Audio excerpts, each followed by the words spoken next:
इतना जतना से हम बेटा वाक्य पोसानी हो बेटा वाक्य पोसानी हो। ये शिव गुरु बेटा वाजे दिहले हमके भगा आइन हो राम। ये शिव गुरु बेटा वाजे दिहले हमके भगा आइन हो राम।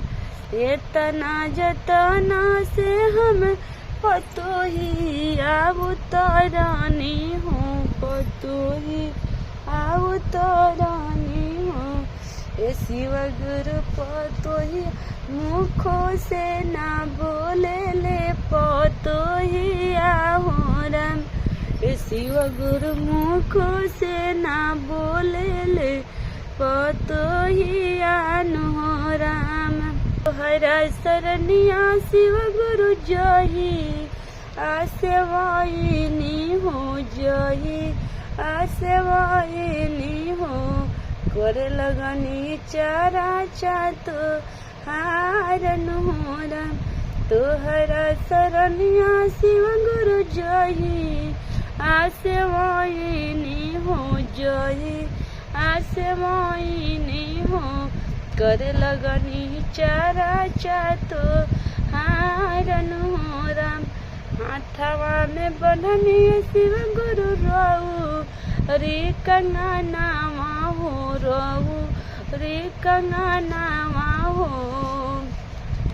बन गईनी शिष्या तो हारन हो राम।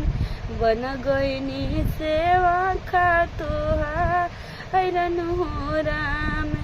बन गईनी सेवा खातो हारन हो राम। इतना जतना हम कोठा बनवानी हो कोठा बनवानी हो।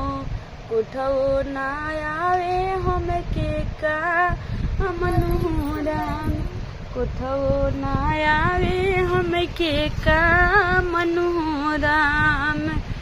स्वामी जी जरूसी गईले घरवा से निकल ले हो घरवा से निकल ले हो।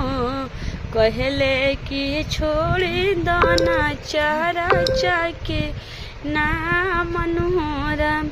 कहले कि छोड़ी दाना चारा चाके ना मन हो राम।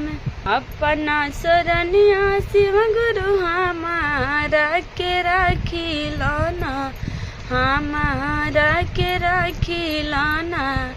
करे में हम जिंदगी भर पूजा तो हारन हो राम।